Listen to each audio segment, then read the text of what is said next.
Hello YouTube, we're back with another video of the Assistant's Turnabout. Facts of the case. Old Bucker's never barked up the wrong tree in his life, and that morning a storm was brewing. Chief called him Min. Barker, there's this case I need you to handle. I need you to get back in the game. Purple was a small-time crook called Phoenix Nicky Wright. He was found snoozing at the scene. Strangled a dude and bashed him in the head. He was one sick, twisted puppy. But with the power of America and justice on our side, we threw the nut in the slammer. America. That's definitely the perfect accent. Yeah! Okay. Well, that was certainly a unique testimony. Still got the job done. But, edgy baby, cutting the theatrics would be like cutting my precious locks. It's just not cool, Daddy-o. Gotta keep my fresh vibes on the 411, you dig? That's the last straw. I've gotta ask. Your Honor, the defense requested an interpreter for the detective. Yes! Perfect, because I don't speak whatever language he's speaking. Was that a burn on the bark dog? I'm cool, lady bro. My lingo is totally groovy, baby. Court sides with the defense. I love this case. Mr. Edwards, since you called the detective, I expect you to serve as their translator. Your Honor, I am not sure what's there not to understand. You either translate, or I have the detective's nonsense stricken from the record. Well, if you don't understand it, what makes you think I do? Well, I don't see how you have a case if you don't understand them either. Are you being serious right now? You're just pulling a few screws on old Pink Bro here, right? Deadly serious, Mr. Edwards.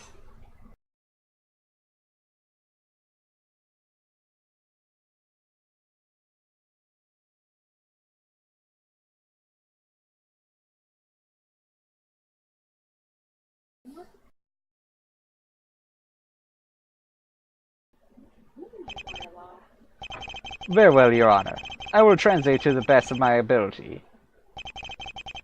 I see how it is. Alright, if that's how you roll, I guess. Are we going to get this show on the road? Because I'm much down for that.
Sorry about that, YouTube.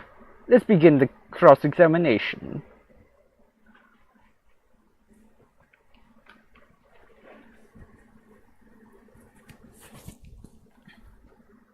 Duh. Hello? Thank you. Old Buck has never bucked up the wrong tree in his life, and that morning was a storm. And that morning a storm was brewing. Okay. Chris! Mr. Edgeworth, is the detective speaking in third person about himself? He is indeed. I see, I see. And why is that, Mr. Edgeworth? How does it relate to the case? What secrets does it hold? I cannot say. And why is that, Mr. Edgeworth?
Sorry about that again, YouTube.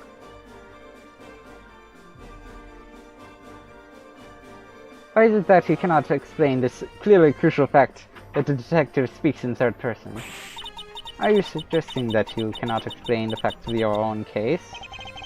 Don't worry, Pinkie Pie, I got you covered. I'd rather you didn't. I was talking to the Missy.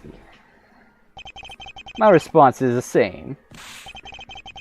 I'd rather you didn't cover the defense in anything, Detective. The reasons for the detective speaking in third person are irrelevant, Your Honor. I would like to ask the defense not to distract from the issue at hand. The only distracting thing here is your witness.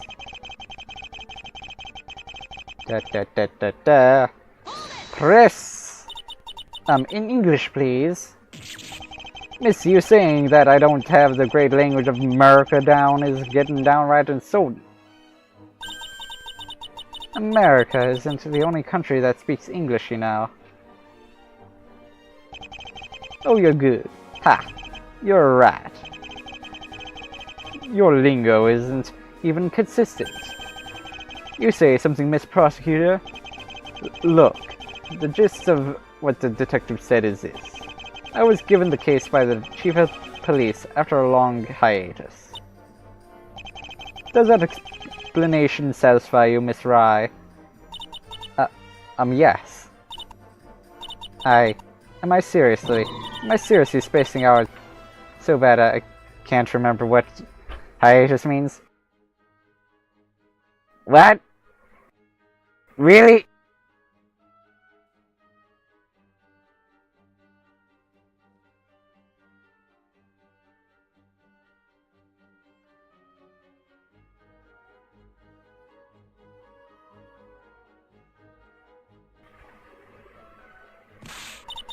I have to focus.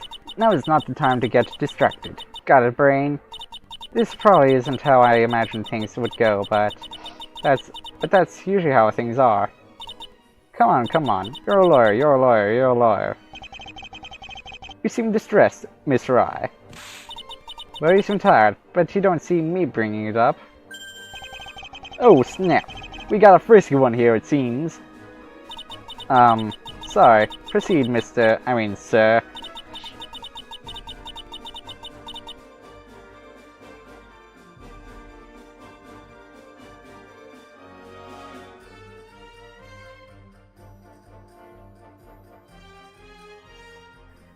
I just realized I never even remembered his name.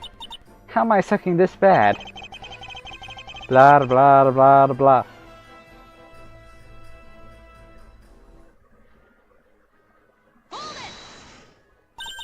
Alright, I think this is where he starts talking about this actual crime. You say you found him snoozing? That might not be the wisest choice of words.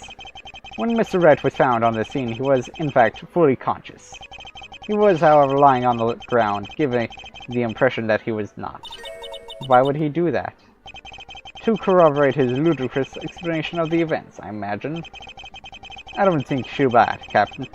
So let me chip in here. This is the sit rep on Nicky's condition. Haven't read it, but from what I have been told, he hasn't got a scratch on that pretty body of his. And when I say that, I just mean he got a good body. Nothing else, got it? So this report is the defendant's medical report, done almost immediately upon his arrest. There are no external injuries on his body, and there were no toxins found in his system. I would like to yet again stress that he was also found conscious at the scene. As such, any possible claim that he was knocked unconscious or attacked by someone else is beyond preposterous. The court shall accept this report into evidence. Well, there goes that theory. That Phoenix was right. Now, as to what Mr. Wright had done before he was found in the state he was found in. Well, strangled a dude and bashed him in the head. I demand elaboration. Ask and you shall receive.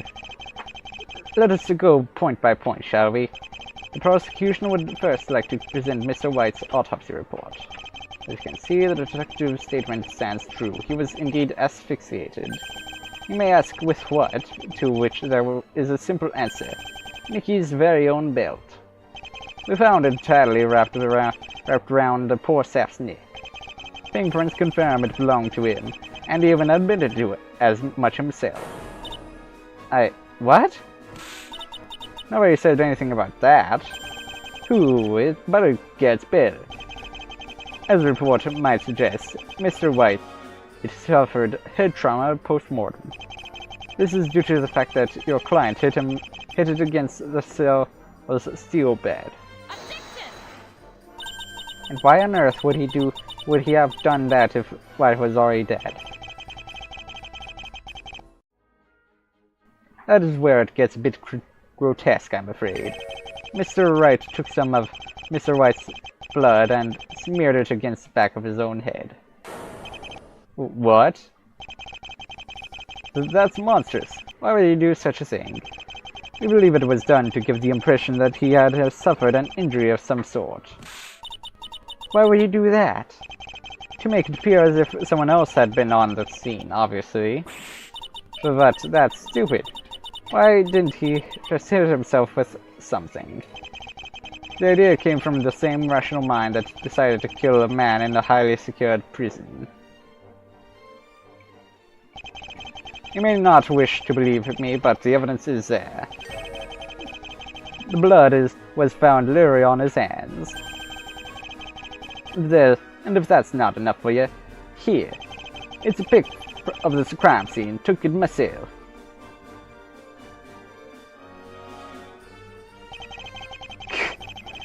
Great job, Mr. Barker. Mr. Tortimer, apparently. Mr. Turtimer. There we are. Perfect. I kinda got it in the shop, but you should consider that a plus. Body's gone, but we already told you what was up with him. I mean, aside from the fact that he's dead. All of this seems to be pretty damning evidence. Hey, I know, right? And it isn't getting any better. Half of this stuff the papers didn't even cover. This just went from bad to horrible. Oh, 3 evidence added! Yes, damning evidence added to the court record, yes. I did not think this through at all. Too late to run now, though. You can still run!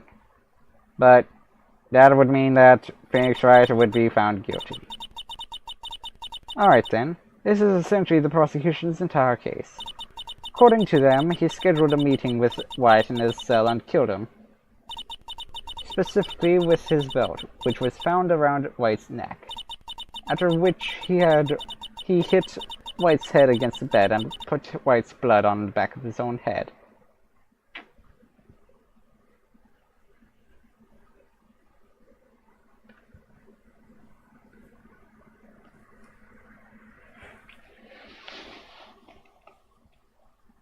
Okay.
Sorry about that, YouTube.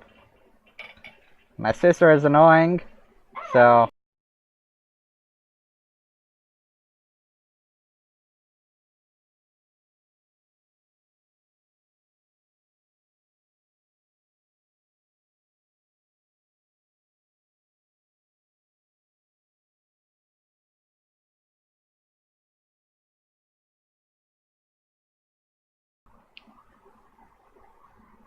Sorry about that, YouTube.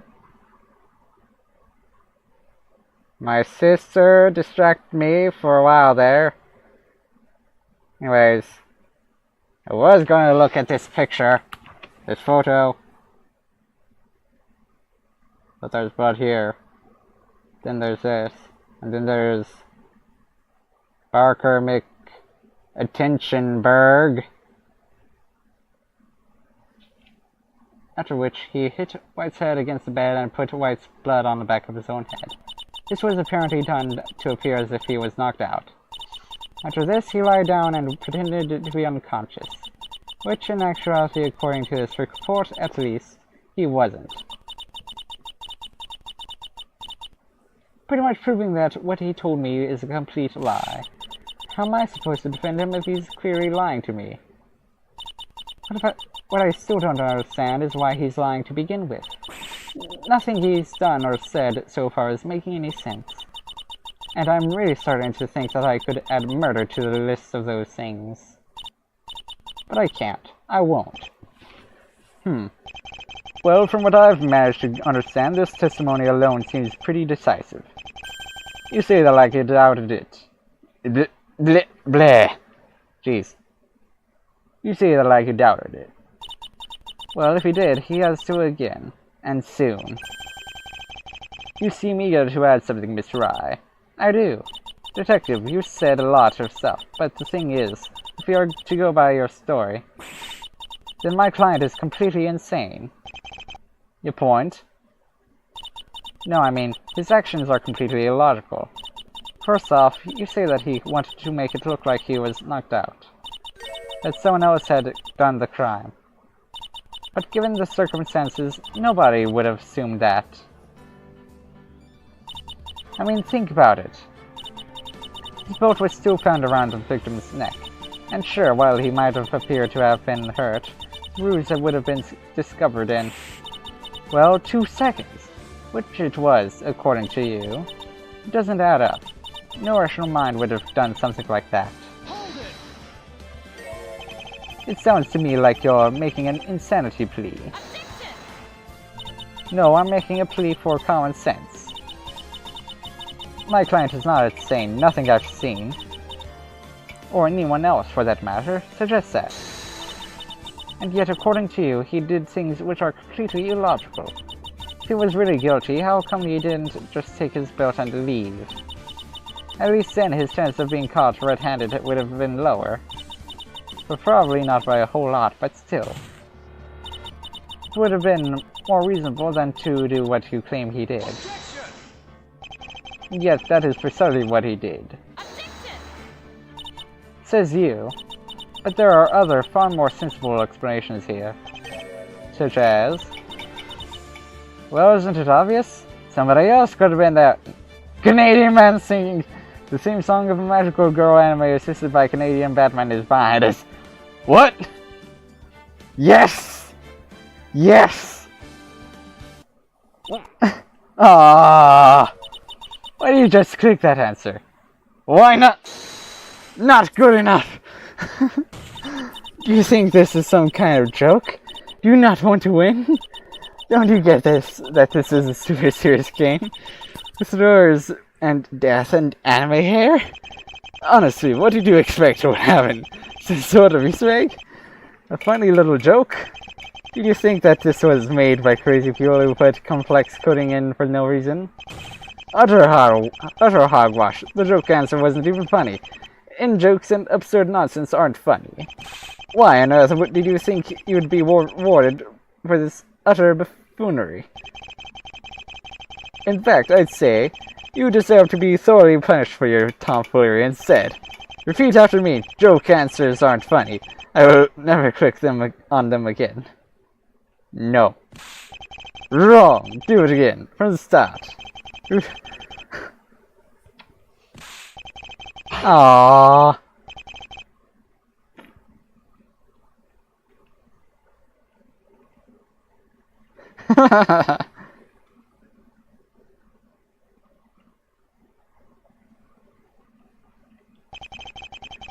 Well then, I suppose that will satisfy me for now.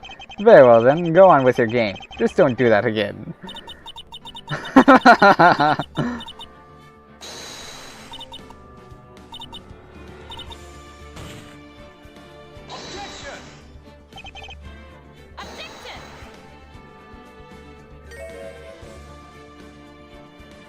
I approve of such choices.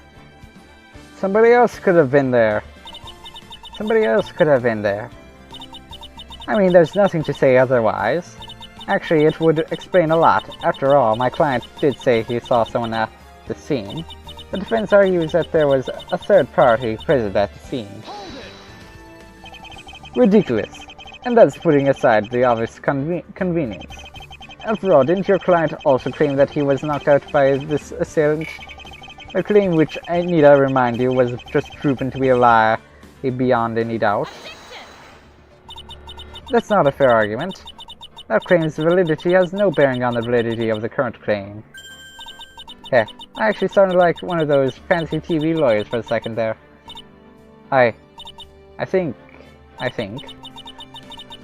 In any case, unless you have evidence disproving that there was a third party at the scene. You have to prove that there was a third party! The court should at least consider the possibility. Is that so? Well, in that case, I suppose I'll just have to provide exactly that. The prosecution has evidence disproving the existence of a third party. Evidence. That's a funny way to call them. Detective, for the last time, it is an inanimate object. It's that kind of spiel that'll get them to revolt one day, you know. I'm sorry, I don't know what you're referring to. What's the evidence? It seems to me like you don't know quite a lot about this case for someone in your position. Rookie or not, I really don't see an excuse for that. Oh, give me a break. Nobody is perfect. In any case, it's quite simple. No, it ain't. Detective, I'd appreciate it if you kept your opinions to yourself. I'm just calling it like it is, as a true American should. Plus, isn't that kind of what I'm here for? You are here to state the facts. Right. And the fact is, that thingamajig out there is absolutely nuts. Taking jobs from hard-working Americans. Mexican? No. We need to build a wall. Of course. God damn it. Why? No. Okay, seriously. What are you talking about? How does anything you just said have anything to do with a piece of evidence? As I said, it's quite simple. And as I said, no, it ain't. Will you just make up your mind? Thank you, Detective. That will be quite enough from you. It is simple, when shown. And for that to be possible, the prosecution shall call its next witness. The guard Mr. Wright had to pass by in order to get to the victim's cell. I don't understand. Why can't you just show it? What's all this fuss about? The evidence can only be presented once God is on the stand. This isn't going to be simple at all, is it? You've been warned, baby. It shall all come clear once the witness is on the stand, I assure you. And so, with that, the prosecution calls.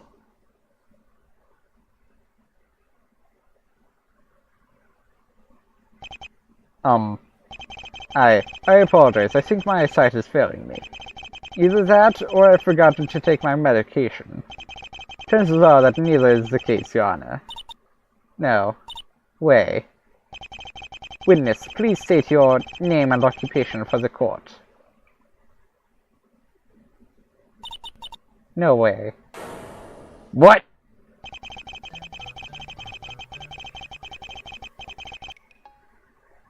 My name is Intelligence Surveillance and Assistance Computer. Please call me Isaac. My duty is to serve, and my serving is to guard, and my guarding is to protect. Duty equals serve equals guard equals protect. Duty equals protect. QED, my goal is to protect. This is a witness? Please, no need to shout. But yes, this machine will prove the defendant's guilt beyond a shadow of a doubt. Affirmative. I shall integrate the lines of code pertaining to X's guilt past the calculated outcome. Alt. Defendant's posteriors. Pasvelum notatum. Colloquial. Ass is grass. Well then. Is this thing even fit to testify on the stand? Highly affirmative. I am pre-programmed with all data pertaining to this situation. 1. A witness may not harm the judge. 2. A witness must obey the judge's orders.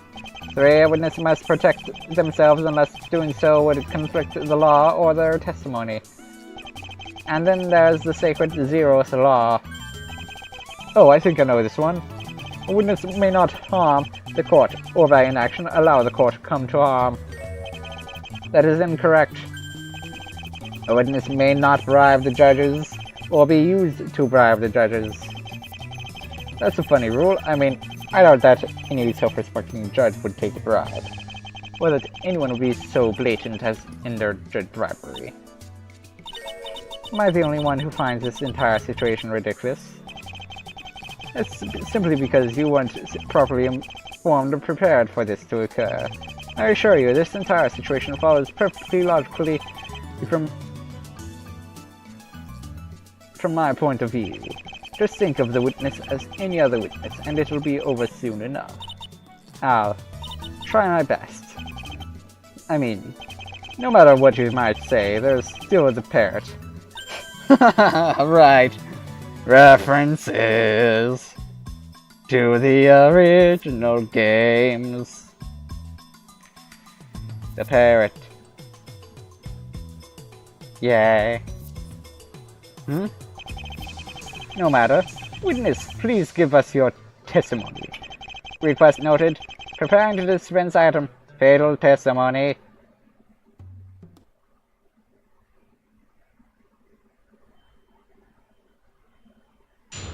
The machine that won the trial.